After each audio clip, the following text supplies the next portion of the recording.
Let's go somewhere. Let's go. Hey, welcome back to another episode of Road Noise. Um, Dad and I are just catching up on a little bit of life before we hit the record button here, and trying to figure out which of these conversations have we recorded.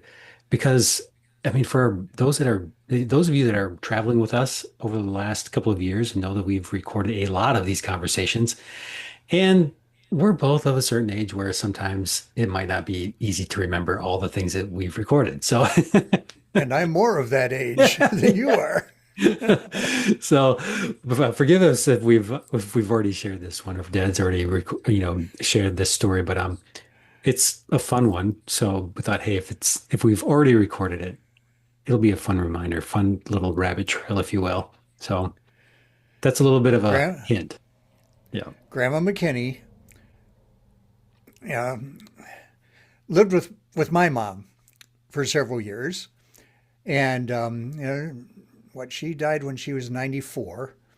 But she was constantly telling the same stories over and over.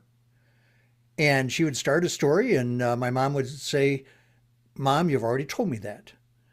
And her response every time was, Well, let me tell it again. Yep. And she did. Yep. So maybe following right down that trail. So if I've told this one before, just let me tell it again. Why not, huh? Why not? All right. Well, when I wrote this one back whenever that was, I called it a hoppin' good time, and probably for good reason. Um, and as we discussed earlier, we are both fairly sure that we've recorded a podcast about doing a 50-foot banana split. And some of you that are following, if we have not done anything on that one, please send me a message and let me know, and we will, but we both think we have. Meanwhile, I'll try to find out, verify whether we have or not. But if you know, please let us know. But this kind of goes along with the 50-foot banana split story in the fact that we were at a church in southwest Michigan, real close to Lake Michigan, doing a vacation Bible school with the Puppet Prospectors. And so we had our bus there. We had our team of teenagers and all there. And this church wanted to do one of the things that we had suggested really for all churches. At the end of the vacation Bible school, let's have a 50-foot banana split. And so we're going to assume that we did record that podcast and you know what that's all about. But at this particular church, they wanted to do that last day of vacation Bible school, Friday. And it was really a cool idea in the fact that one of the toppings for this huge banana split was to be strawberries. And there was a family there at the church that owned a commercial strawberry farm. And they were going to donate all of the strawberries for this huge banana split. The challenge is that someone from the church had to pick them. And it was going to take several gallons of strawberries to make this huge banana split. And so Pastor asked me if I would be willing to take our team and go pick strawberries for this special occasion.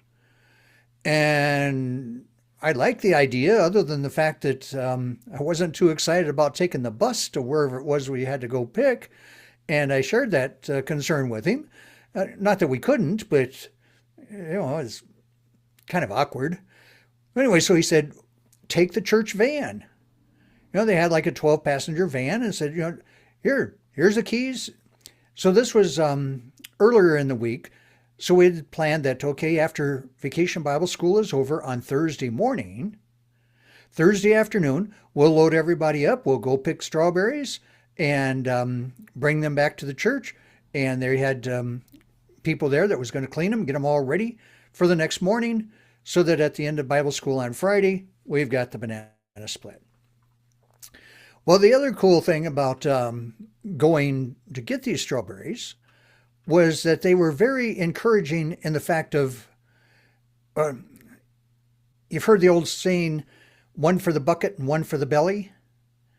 Yeah, you pick a berry and put it in a bucket, and you pick another berry and it goes in the belly.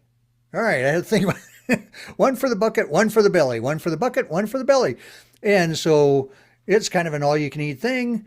And all of our team has buckets, and we get there, and my, oh my, to this day, I have never seen so many strawberries.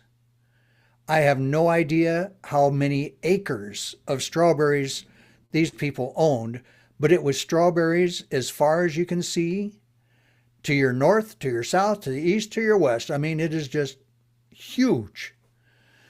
And the berries were ripe. They were easy to get to. You didn't have to look for them. I mean, they're right there. So, I mean, talk about easy picking. Never had I been to a berry picking place like this. And so we divide the team up. Everyone picks a row. We're going to just go down the rows. When you get your bucket full, come back to the van, and we're out of here. I mean, this isn't going to take long at all. So here we go.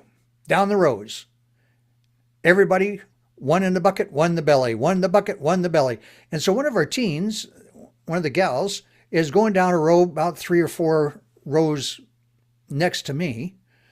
And I mean, we're just moving right along. One in the bucket, one in the belly, one in the bucket, one in the belly. And she's doing the same thing. One in the bucket, one in the belly, one in the bucket, one in the belly, one in the bucket, one in what? And I hear her yell. And it didn't take long to find out what she was yelling about. You see, she was so intent on picking berries and had that routine going. One in the bucket, one in the belly, one in the bucket, one in the belly. And she's focused on that. But just as she popped one of those huge strawberries into her mouth, a grasshopper jumped on it.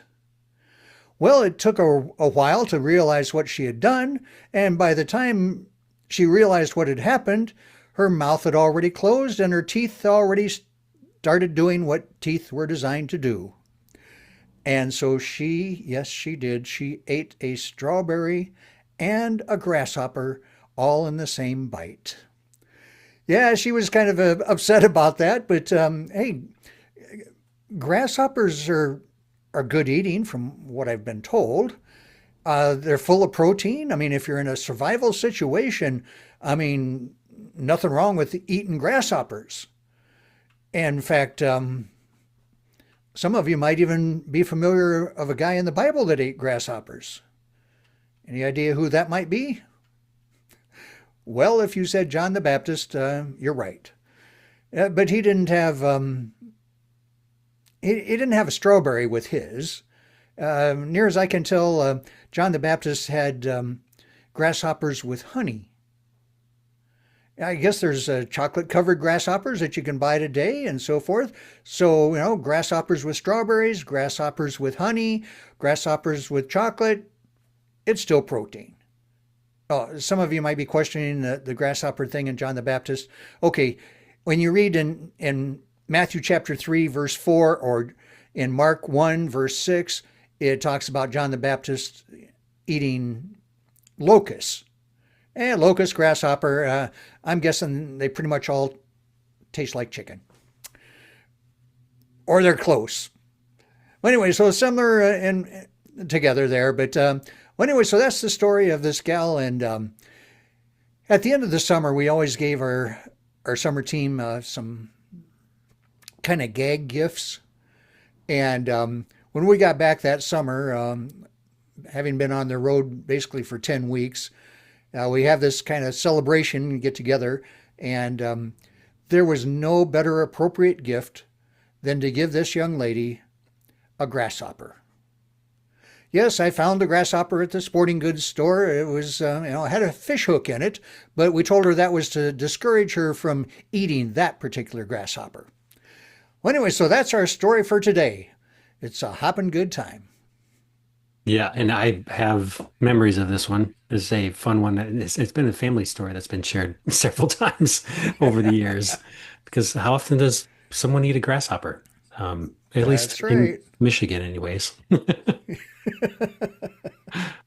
Although, Yeah. hey, that actually reminds me. I'll probably hear about this. Both of our kids went through the WANA program, and Mm-hmm.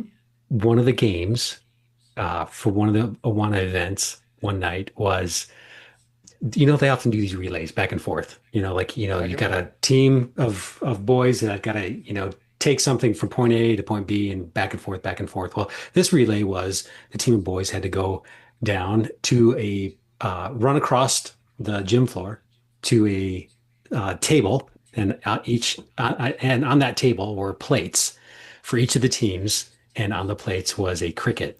And you had to go down and eat a cricket, run back, tag your teammate. They'd run down, and you have to go back and forth with your team until the crickets were gone. And so, yeah, that's a story that gets shared in our household quite often as well. Yes, it's amazing what people eat and survive. I mean, Yeah, like I said, it's all proteins. it's all protein. Yep, yep, Um, well, going back to our 50-foot banana split thing you know, and staying on this theme, do you know where you go to learn how to make a complicated ice cream dish? I don't know. Sunday school. Oh, yeah, yeah. All right, what about this one? Why does everybody invite ice cream to a party? It's cool. It's cool. Yep. All right, one last one. What do chickens and ice cream have in common? No, Eggs. no, eggs. Yeah.